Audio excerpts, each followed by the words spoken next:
হয়তো আজকে ভিডিও শুরু করলো না।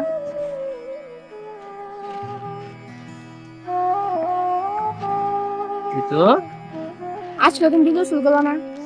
আজকে একবারে ভুলে গেছি, ভিডিও শুরু করবার একবারে ভুলে গেছি। তো আদার দেওয়া তো প্রায় শেষ। আজকে হচ্ছে পাঙ্গাসের মুখে ভাত, প্রথম ভাত খাওয়াবো পাঙ্গাসের। এই আদা দিয়ে দেওয়া শেষ হলে মূলত ভাত নিয়ে আমু, সেই মুখে ভাতে ভিডিওটা আপনাদের দেখামু। প্রথমে আগে পাঙ্গাসের আদা খাওয়া নেই, প্রচুর পরিমাণে পাঙ্গাস দিচ্ছে। এর আগে খাওয়াইছে কিনা জানি না, কিন্তু আমরা তো প্রথম খাওয়াবো, এই জন্য আমাদের কাছে মুখে ভাত। এখন তো খাবার দিলামই, খাবার দেওয়ার পর খাইছেও পাঙ্গাসে। তো ভাবতাছি মুখে ভাতটা এখন না দিয়া একটু পরে দিতে, অর্থাৎ ধরেন 8টা-9টার দিক দিয়ে ভাত দিতে চাইতেছি, কারণ এখন তো আদার খাইলো। আদার খাওয়ার পরে এখন যদি আবার ভাত দিই তাহলে সমস্যা। তো ভাত দিন হচ্ছে 8টা-9টার দিক দিয়ে। আর যেহেতু সারা রাত বৃষ্টি হয়েছে, তাই ওই দিক দিয়ে ঘুরে এসে দেখি যে ওই পাশে কোনো মাছ উঠছে কিনা।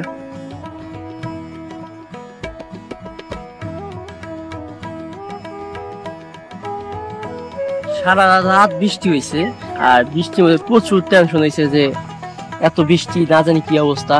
পুকুরের মধ্যে মাছগুলা, বিশেষ করে স্বপ্নের মাছ বলতে পারেন, তো খুবই ভয় কাজ করছে। দিনের যে অবস্থা দেখতেছি, আজকে থেকে হয়তো দিনটা ভালো হবে, পরিষ্কার দেখতেছি। আর এখানে মুরগি বাচ্চাগুলো সবগুলো ঘুমাইতেছিল, আমার কথা শুনে সবগুলা জাগ্রত হয়ে গেছে, এইসব খাবার খাইতেছে। এখন একটা মুরগির বাচ্চা তো খাইতে খাইতে এমন হয়েছে যে খাবারের পাত্রের ভিতরে ঢুকে গেছে। তারা দেখায় আপনাদের, দেখেন অবস্থা, খাবারের পাত্রের ভিতরে বাইরে আরেকটা পাত্র খাইতে খাইতে এমন খাবার দিছে, খাবারের পাত্রের ভিতরে ঢুকে গেছে।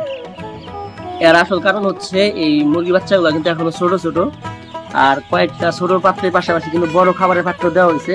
ওই পাত্রের ভিতরে মূলত এইগুলো ঢুকে পড়তেছে। হয়তো আর 2-1 দিন গেলে, যখন আর একটু বড় হবে বাচ্চাগুলো, তখন কিন্তু আর ঢুকতে পারবে না। আচ্ছা চলে নাকি আমরা পাঙ্গাসের খাবার দেই। আজকে বলছিলাম মুখে ভাত দিমু, অর্থাৎ ভাত খাওয়াবো, তো সেটাই করে চলেন। সকালে যেটা বলছিলাম যে আজকে পাঙ্গাসে ভাত খাওয়াবো, যদিও বেশি আনি নাই, প্রথম দিন যেহেতু দিয়ে আগে কিরম করে।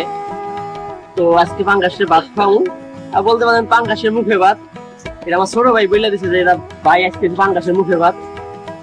তো দেই, আর পাঙ্গাসে শুধু বলছি আয় আয় টি পাঙ্গাসা আয় আয়, আর পাঙ্গাসা পাইসা বসে দেয় অবস্থা। এই যে গোলাইটাছে, তো দিয়ে দেই কিরকম হয়।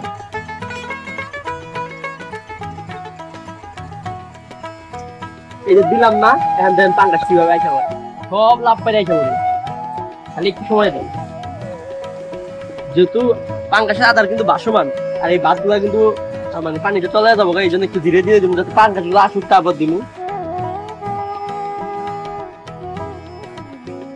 আসলে ভাত তো চলে যায়, এই জন্য মূলত মাছগুলো উপরে দেখা যাইতেছে না খুব একটা, কারণ ভাত চলে যায়, মাছও নিচে চলে যাইতেছে। এই দেখেন অবস্থা, দেখেন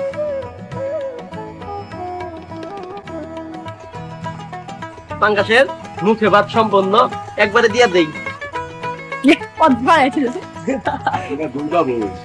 আসলে পাঙ্গাস নিচ দেখাইতেছে তো, ভাত তো তলা যায় না, ওই জন্য উপরে এরকম দিশা যাইতেছে, কিন্তু দুলা যাইতেছে যে মাছ আইছে। আচ্ছা প্রথম দিন তো এই জন্য কম করে দিছি, আর কালকে থেকে অনেক বেশি করে ভাত দিতে হবে। ভাত দিলে খাবারের পরিমাণ কম দিলেও চলবো, মানে খাদ্য যেটা পাঙ্গাসের খাদ্য,